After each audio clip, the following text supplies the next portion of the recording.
Hai semua, selamat datang di channel Baca Saham. Pada video ini, kita akan membahas satu topik dengan judul berikut ini. Tapi seperti biasa, semua pembahasan bukan rekomendasi dan hanya informasi. Ingat, kerugian kamu tanggung sendiri ya. Pada video ini, kita akan membahas satu saham yang harganya sudah turun cukup signifikan, setidaknya dalam 10 tahun terakhir. Sempat menyentuh angka tertinggi 1564, tapi per video ini dibuat, harganya sudah turun cukup signifikan. Saham itu adalah saham TBLA atau Tunas Baru Lampung. Tapi ingat, mohon cek lagi datanya, mungkin saja ada salah input atau salah hitung. Dan disclaimer selalu on, video ini bukan rekomendasi. Oke, kita masuk kepada beberapa datanya. Untuk harga saham, per video ini dibuat di angka 635 yang turun 59% dari harga tertinggi 1564. Jika dibandingkan dengan book value di angka 1604, artinya harga sahamnya hanya setara 0,4 kali dari modal per lembar sahamnya. Itu artinya diperdagangkan bahkan di bawah dari setengah modalnya. Jika kita menggunakan dua asumsi, PBV optimis 1 kali, PBV pesimis 0,25 kali. Ini merupakan perbandingan harga dan persentasenya. Entah itu potensi naik, entah itu potensi turun. Dari aspek analisa laba, di Q1 labanya tumbuh 0,4, di Q2 labanya turun 9,9. Jika disetahunkan, masih terlihat adanya penurunan sekitar 4,3%. Tapi ingat, ini mengacu data hingga Q2. Kita tunggu saja data Q3 dan Q4-nya. Untuk dividen, angka dividen per share Rp60 per lembar saham dengan yield 9,4%. Tapi apabila kamu bisa membelinya dengan angka harga saham di bawah 635, tidak menutup kemungkinan yieldnya bisa mencapai 10%.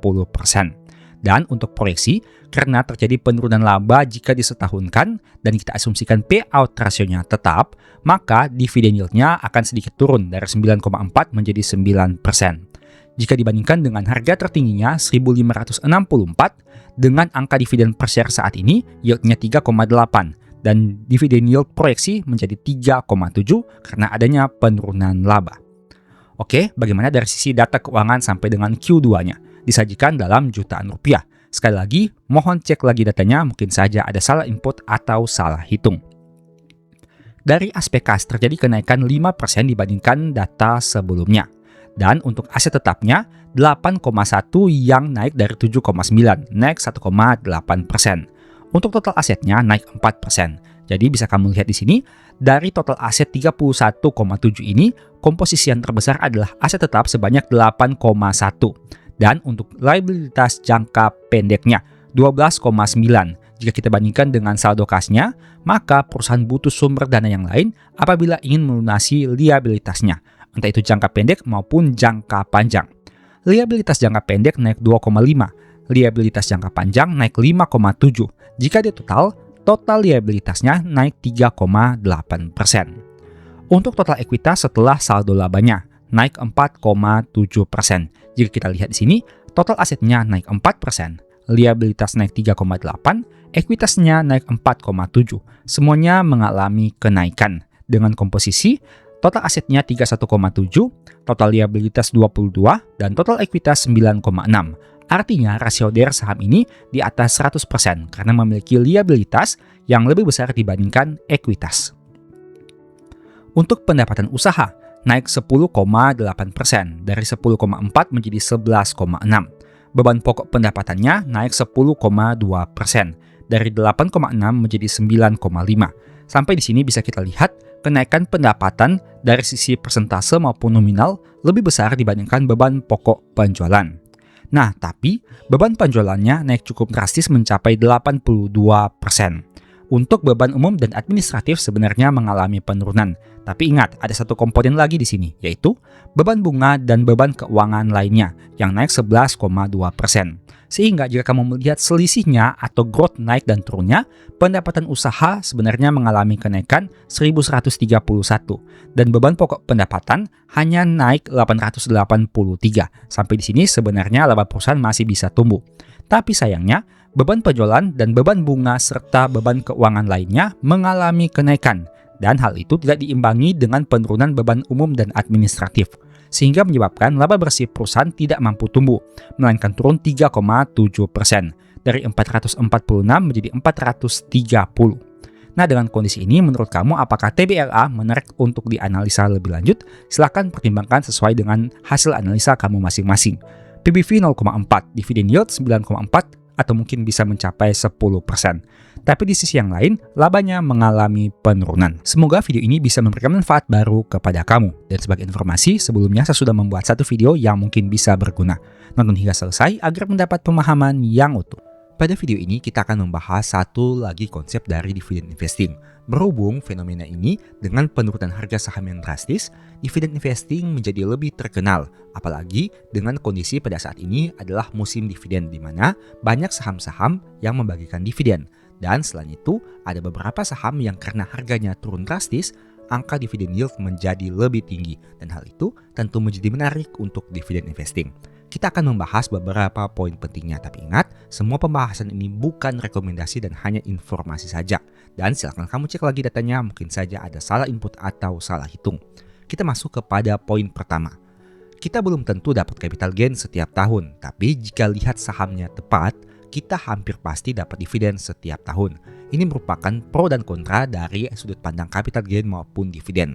Untuk mendapatkan capital gain, kita harus melakukan dua aspek. Yang pertama, kita harus melakukan pembelian dan kemudian kita harus melakukan penjualan. Sedangkan apabila kita ingin mendapatkan dividen, kita hanya perlu melakukan satu aspek, yaitu pembelian. Dengan kata lain, apabila kita mencari capital gain, maka harga jual kita, katakanlah 1.100, harus lebih tinggi dibandingkan harga beli kita, katakanlah Rp1.000. Barulah kita memperoleh capital gain kurang lebih sekitar selisihnya atau Rp100 dengan tidak memperhitungkan untuk aspek pajak, fee, dan lain sebagainya. Sedangkan untuk aspek dividen, kita hanya perlu melakukan satu langkah, yaitu melakukan pembelian dan jangan menjual sahamnya hingga saat cum date-nya. Katakanlah misalkan dividennya 10% alias Rp100. Angkanya sama. Itu artinya dengan harga Rp1.000 kita akan memperoleh dividen Rp100. Nah, untuk kondisi dividen, apapun yang terjadi entah saham mau naik mau turun, jika kita memiliki sahamnya, kita sudah pasti mendapatkan dividennya jika perusahaan memutuskan membagi dividen di tahun tersebut. Tapi untuk aspek kapital, apabila harganya bukan naik ke angka 1.100 tapi turun ke angka 900, kita jadinya tidak memperoleh capital gain melainkan capital loss. Itu merupakan poin pertamanya, di mana kita belum tentu dapat capital gain. Bisa saja kita dapat capital loss. Tapi jika sahamnya tepat, kita hampir pasti dapat dividen setiap tahun. Entah kamu beli di harga 1.000, entah kamu beli di harga 900, entah kamu beli di harga 1.100, berapapun harga kamu membelinya, kamu tetap dapat dividen asalkan masih punya sahamnya. Tapi ingat, ada tanda kutip di sini. Saya mengatakan hampir pasti, bukan 100% pasti. Artinya tentu saja capital gain itu tidak pasti, dividen juga meskipun cenderung lebih stabil tapi belum pasti juga kita peroleh. Karena apabila perusahaan memutuskan untuk tidak bagi dividen tahun tersebut, kita juga artinya tidak memperoleh dividen. Untuk itu sangat penting bagi dividend investing melihat historical pembagian dividen perusahaan. Di sini saya menampilkan dua saham yang berada pada satu industri yang sama, tapi yang satunya di sebelah kiri ini konsisten membagi dividen. Kamu bisa lihat data dari aplikasi Stockbit ini. Sejak tahun 2009, 10, 11, 12, 13, 14, 15, 16, 17, 18, 19, 20, 21, 22, 23, 24, 25, dan terakhir 2026, mereka konsisten bagi dividen. Artinya meskipun saat krisis sekalipun, katakanlah dengan tahun buku 2020 yang dibagi di tahun 2021, mereka tetap konsisten bagi dividen meskipun memang angkanya mengalami penurunan dibandingkan tahun sebelum krisis. Sekarang kita bandingkan dengan saham di sebelah kanan ini.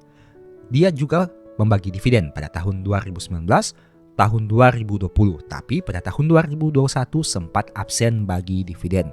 Kemudian di tahun 2026, perusahaan juga memutuskan untuk tidak bagi dividen. Dengan kata lain, adanya absen 2 kali dalam beberapa tahun terakhir untuk pembagian dividen. Jadi itulah kenapa saya mengatakan kata hampir, bukan 100% pasti. Karena dividen juga itu tetap ada resikonya, yaitu entah dari sisi perusahaan tidak bagi dividen ataupun angka dividen per share-nya mengalami penurunan. Poin kedua, dibandingkan sibuk jual beli saham untuk incar capital gain yang belum pasti setiap tahun, lebih nyaman punya target yang lebih jelas dengan proyeksi dividen. Maksudnya seperti ini. Katakan misalkan harga saham di angka 5.000, dividen 500, artinya yield sekitar 10%. Nah, dengan angka ini artinya kita mengeluarkan modal Rp5.000 untuk mengincar dividen Rp500. Seperti yang saya katakan tadi pada poin sebelumnya, apabila perusahaan konsisten membagikan dividen setiap tahun dan angkanya cenderung stabil, maka kita bisa lebih mudah untuk memproyeksikan target dividen. Katakanlah dengan kondisi yang sama, angka dividen per share-nya tidak mengalami kenaikan atau penurunan. Kita abaikan kenaikan, kita abaikan penurunan. Itu artinya di tahun pertama kita dapat dividen 500. Di tahun kedua total dividen yang kita terima sudah menjadi 1000, di mana 500 di tahun pertama ditambah 500 di tahun kedua. Di tahun ketiga menjadi 1500, tahun keempat jadi 2000 dan seterusnya dan seterusnya. Dengan kata lain, modal 5000 yang kita keluarkan pada tahun ke-0 akan balik modal di tahun ke-10. Entah dengan kondisi seperti apa, entah kita capital gain atau kita capital loss, tapi pada intinya dividen yang kita terima jika diakumulasi menjadi Rp5.000. Itulah yang mengatakan kenapa lebih nyaman punya target yang jelas dengan proyeksi dividen. Artinya meskipun kita tidak tahu kita dapat capital gain atau capital loss, tapi dari sisi dividen, jika angkanya cenderung stabil dari tahun ke tahun, kita bisa lebih mudah untuk memiliki target dalam jangka waktu yang lebih panjang. Memang dengan yield 10% dan tidak melakukan compounding, maka pengembalian dananya menjadi 10 tahun. Tapi angka 10 tahun dari aspek dividen itu cenderung lebih stabil dibandingkan kita melakukan akumulasi capital gain atau capital loss. Katakanlah, di tahun pertama kita memperoleh capital gain 500, sama seperti dividen yang kita terima. Di tahun kedua capital gain kita naik berkali lipat, katakanlah misalkan menjadi Rp2.000 secara akumulasi portofolio. Tapi di tahun ketiga kita mengalami kerugian alias capital loss, turun lagi ke angka Rp1.000. Dengan kondisi ini, angka capital gain dan capital loss kita akan fluktuatif naik turun setiap tahun. Sehingga pada intinya, apakah di tahun ke-10 ini kita bisa mencapai angka capital gain dengan nominal Rp5.000 seperti harga saham atau harga modal kita di awal? Kembali lagi, setiap orang punya kenyamanannya masing-masing. Ada mungkin yang nyaman dengan akumulasi dividen, tapi ada juga yang lebih menantang, yang lebih tertarik dengan akumulasi capital gain atau loss. Tidak ada yang salah dan tidak ada yang benar. Ini hanya merupakan sudut pandang dan skenario dari dua metode ini. Oke, untuk poin ketiga, compounding dividen cenderung lebih jelas dibandingkan compounding capital gain. Ini masih berkaitan dengan poin kedua tadi, di mana apabila kita memperoleh dividen dengan akumulasi yang sama setiap tahun, katakanlah Rp500 per lembar saham dari tahun ke-1 sampai tahun ke-10, maka kita bisa lebih mudah untuk menghitung berapa besar compounding dividen yang bisa kita lakukan untuk setiap dividen yang kita terima. Dengan kita menerima dividen 10%, artinya ada alokasi dana tambahan 10% setiap tahun yang bisa dilakukan untuk pembelian saham. Sedangkan untuk akumulasi capital gain atau loss bagaimana? Sama seperti tadi, bisa lebih tinggi, bisa juga lebih kecil. Jika kita memperoleh capital gain yang jauh lebih besar dibandingkan dividen yang kita terima, artinya compounding capital gain kita bisa jauh lebih besar. Bukan Rp500 per lembar, melainkan bisa Rp10.000, bisa Rp5.000, bisa Rp2.000, Rp3.000, dan lain sebagainya. Tapi ingat, itu berlaku untuk sisi sebaliknya juga. Apabila kita mengalami capital loss, artinya modal yang dikeluarkan menjadi berkurang dan bukan bertambah. Itulah merupakan 3 poin terkait dividen investing yang mungkin bisa kamu pertimbangkan apabila kamu tertarik dengan metode ini. Ingat, tidak ada satu metode pun yang 100% pasti untung, karena dividen juga memiliki resikonya. Artinya, jika kamu sudah memutuskan untuk membeli saham, kamu sudah siap dengan konsekuensi dan resiko yang siap kamu hadapi. Karena ingat, untung rugi kamu yang tanggung sendiri. Saya hanya menampilkan beberapa data skenario maupun dari sudut pandang terkait dividen investing yang mungkin bisa kamu pertimbangkan. Jika nyaman dengan strategi ini silakan jalankan, jika tidak nyaman silakan gunakan strategi kamu masing-masing. Terkadang ada orang-orang tertentu yang mana lebih nyaman memiliki target yang jelas meskipun cenderung lebih stabil, angkanya cenderung lebih kecil, tapi mereka tahu berapa besar persentase mereka akan balik modal dan berapa tahun mereka akan balik modal. Itu bisa diperoleh dengan menghitung saham-saham yang memiliki dividen yield yang cukup stabil dari tahun ke tahun, sehingga lebih mudah menentukan pengembalian dana dalam jangka panjang. Tapi kalau ada orang-orang yang lebih tertarik dengan sisi capital gain atau loss juga tidak masalah, karena itu adalah portofolio kita masing-masing dan kitalah yang berhak menentukan metode mana yang kita lebih tertarik. Ataupun ada juga ingin melakukan kombinasi dari dua metode ini, dipersilahkan juga. Semoga video ini membantu. Demikianlah pembahasan singkat pada video ini. Selalu ingat bahwa semua saham dan pembahasan yang ditampilkan bukan rekomendasi dan hanya bersifat edukasi. Segala risiko kerugian menjadi tanggung jawab kamu sendiri. Mohon juga agar dapat mengecek kembali data yang ditampilkan karena bisa saja terjadi kesalahan pengetikan atau pengambilan data. Di video berikutnya ini dibahas materi apa lagi? Tulis di kolom komentar ya. Berikut ini beberapa list ebook baca saham.